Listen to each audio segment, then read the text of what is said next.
Bienvenidos a nuestra inversión profunda. Hoy nos adentramos en un momento fascinante de la historia religiosa estadounidense, Ujú. el movimiento millerita de la década de 1840. Lo que es realmente intrigante es que no solo vamos a explorar el movimiento en sí, sino que vamos a analizar a fondo Ajá. los meticulosos cálculos que llevaron a los milleritas a fijar el 22 de octubre de 1844 como la fecha del regreso de Cristo. Exacto. Y para esta inversión tenemos un informe de 1939 de un comité adventista del séptimo día. Imagínense, se les encargó examinar las bases históricas y astronómicas de esa fecha. Incluso usaron publicaciones de los propios milleritas. Impresionante. Los milleritas, liderados por William Miller, estaban completamente convencidos de que la segunda venida era inminente. Basaban esta creencia en su interpretación de la profecía de los 200 años que se encuentra en Daniel 8.14. El desafío, claro, era determinar el punto de partida de la profecía para poder calcular la fecha final. Espere, entonces no solo eligieron un año al azar. Para nada. Eran investigadores muy meticulosos. Al principio, llegaron al consenso de que el año 457 AC era el punto de partida. Se basaron en el decreto del rey Artajerjes III de Persia para reconstruir Jerusalén, un evento que consideraban crucial en la historia bíblica. Y aquí es donde la cosa se pone interesante. Para verificar la precisión de esa fecha, utilizaron registros de eclipses en abajo de cronólogos reconocidos como Ptolomeo o Sherry Blair. No tenían Google en ese Es entonces. cierto, es una muestra de la dedicación que tenían para validar sus creencias, utilizando las mejores herramientas disponibles en su época. Ahora bien, los miguelitas no se limitaron a la profecía de los 200 y 300 años. Creían que otra profecía en Daniel, la de las 70 semanas que se encuentra en Daniel 9.24-27, era clave para comprender la cronología. O sea que hay una profecía dentro de otra profecía. Esto sí que es una inversión profunda. ¿Cómo se conecta eso con los 200-300 años? Inicialmente, Miller creía que las 70 semanas concluían en el año 33 de Cuso, una interpretación común entre muchos estudiosos de la época, especialmente aquellos que se basaban en los cálculos de James Ferguson para la fecha de la crucifixión. Pero este entendimiento cambiaría en 1844, lo que llevó a ajustes en el cálculo de la fecha final. Un momento. Mencionaron antes a los caraitas. ¿Quiénes eran ellos y qué papel jugaron en todo esto? Los caraitas eran una secta judía con un sistema de calendario diferente al de la tradición rabínica, que era la dominante en ese entonces. Los caraitas determinaban el comienzo del año basándose en la cosecha de cebada en primavera, lo que se alineaba con las instrucciones bíblicas para la Pascua. Cambiaron a un sistema de calendario completamente distinto. Eso debió haber sido un cambio radical para el movimiento. Lo fue. Los milleritas consideraban que el calendario caraíta era más preciso desde el punto de vista bíblico. Su adopción de este calendario modificó la fecha de finalización de las 70 semanas e incluso cambió la fecha de la crucifixión. ¡Qué giro tan inesperado! Un nuevo calendario que sacudió por completo su comprensión. ¿Y a qué fecha llegaron para la crucifixión después de adoptar el calendario caraíta? Se enfrentaron a un nuevo rompecabezas. Encontrar un año en el que la Pascua, el día de crucifixión, cayera en viernes, que se alineara con el calendario caraíta y que encajara en el marco temporal conocido del ministerio de Jesús. Y encontraron la respuesta. La intriga me está matando. Sí. Tras un análisis meticuloso de datos astronómicos, prácticas históricas judías e incluso la influencia del calendario romano en el cómputo del tiempo, llegaron a la conclusión de que el año 31 de Venta cumplía todos los criterios. Increíble. Calculando la diferencia horaria entre Boston y Jerusalén en esa época, ¿cómo lo hicieron? Eran increíblemente meticulosos. Sí. Recuerda que se centraban en el séptimo mes, Tishri, en el calendario judío. Eso se debió en gran medida a la influencia de Samuel Snow, otro predicador millerita. ¿Y qué aportó Snow? Snow argumentó que la profecía de los 200-300 años debería culminar en el séptimo mes, no en algún momento del año 1844. Es decir, redujo el plazo a un mes específico. Eso sí que debió aumentar la expectación. Sin duda, era como si un reloj de cuenta regresiva apareciera de repente. Claro, entonces tenemos 1844, tenemos el séptimo mes. ¿Cómo llegaron al 22 de octubre como el gran día? La clave era la precisión. Utilizaron datos astronómicos y el calendario caraíta para determinar que el 10º día de Tishri, el día de la expiación, caía el 22 de octubre de ese año. Y hasta tuvieron en cuenta la diferencia horaria entre Boston y Jerusalén. Impresionante. Es asombroso, ¿verdad? Estaban totalmente concentrados en acertar con la fecha.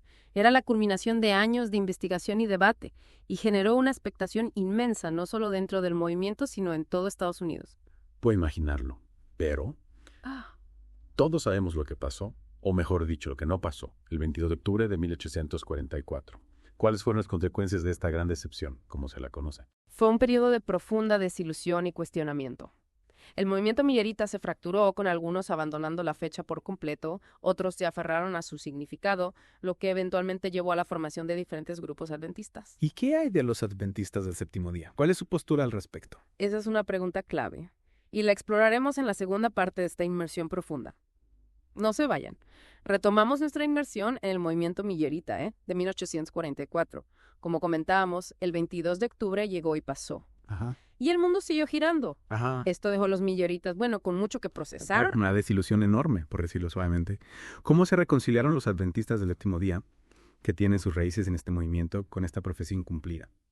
Para los adventistas del séptimo día, el 22 de octubre de 1844 sigue siendo una fecha importante, pero no como el regreso literal de Cristo a la tierra.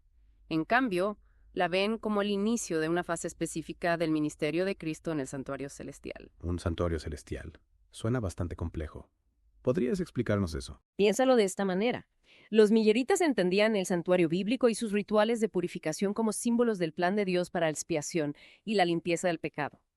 Creían que esta purificación tenía una contraparte celestial, un proceso que Cristo, como sumo sacerdote, llevaría a cabo en el cielo. Entonces, en lugar de un regreso físico a la tierra en 1844, los adventistas del séptimo día creen que Cristo comenzó una obra especial en el cielo en esa fecha. Esa es la idea central. Interpretan la profecía de los 200 días como una descripción de este ministerio celestial, un proceso de juicio y expiación que comenzó en 1844 y continúa hasta el día de hoy.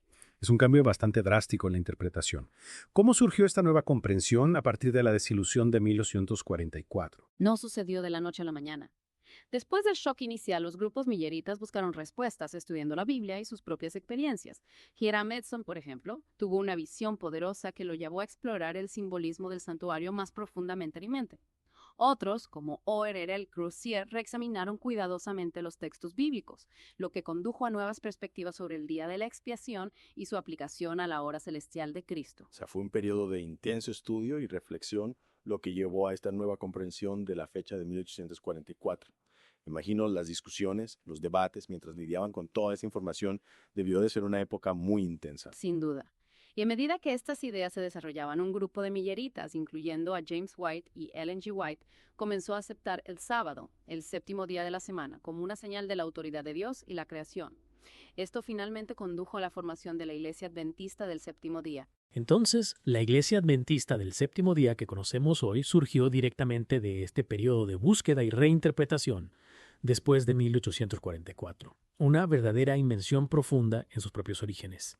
Pero si la comprensión de los milleritas sobre 1944 era errónea, ¿por qué los adventistas del séptimo día consideran sus cálculos tan importantes? Todo se reduce al proceso. Recuerda que los milleritas no sacaron una fecha al azar de la nada. Pasaron años estudiando meticulosamente la Biblia, comparando cronologías y analizando registros históricos. Lo que los adventistas del séptimo día admiran y de lo que aprenden es de su dedicación para descubrir la verdad, incluso si no comprendieron completamente sus implicaciones en ese momento. Es como si estuvieran armando un rompecabezas complejo, pero no tuvieran todas las piezas hasta más tarde. Es una gran analogía. El trabajo de los milleritas, con su enfoque en la profecía bíblica, la cronología e incluso la astronomía, proporcionó un marco para comprender el contexto más amplio del plan de Dios para la humanidad, incluso si no comprendieron completamente el evento específico que debía ocurrir en 1844. Ya veo, ven a los milleritas como buscadores de la verdad que sentaron las bases para su comprensión.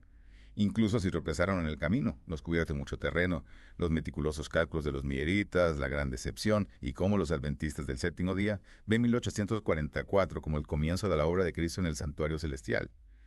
Pero, ¿qué significa todo esto para nosotros hoy? ¿Por qué debería importarnos una profecía hecha hace casi 200 años? Esa es la pregunta crucial, ¿no? Lo fascinante es que para los adventistas del séptimo día, 1844, no es solo una conocida histórica, es una profecía viva, una señal de que Dios está trabajando activamente en el mundo, conduciendo al clímax final de la historia humana.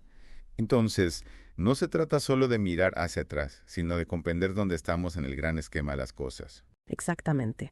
Para los adventistas del séptimo día, la fecha de 1844 subraya la urgencia de compartir el mensaje del Evangelio y prepararse para el eventual regreso de Cristo. Es un recordatorio de que vivimos en un tiempo de inmensa importancia, un tiempo para examinar nuestras propias vidas y alinearnos con la voluntad de Dios. Pero más allá de eso, la historia de los milleritas contiene lecciones valiosas para todos nosotros, independientemente de nuestras creencias religiosas. ¿Cómo cuáles? Danos algunos ejemplos. Bueno, en primer lugar destaca el poder de la creencia sincera. Los milleritas estaban profundamente convencidos de que habían descubierto una verdad profunda, y esta creencia impulsó sus acciones y dio forma a sus vidas. En segundo lugar, muestra la importancia del estudio cuidadoso y el pensamiento crítico.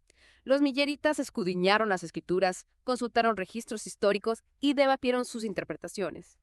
Este rigor intelectual, incluso cuando condujo a malas interpretaciones, es algo que todos podemos apreciar y aprender. Y por último, la historia de los milleritas y la gran decepción nos recuerda que, incluso ante los reveses, la fe y la resiliencia pueden conducir al crecimiento y a una nueva comprensión.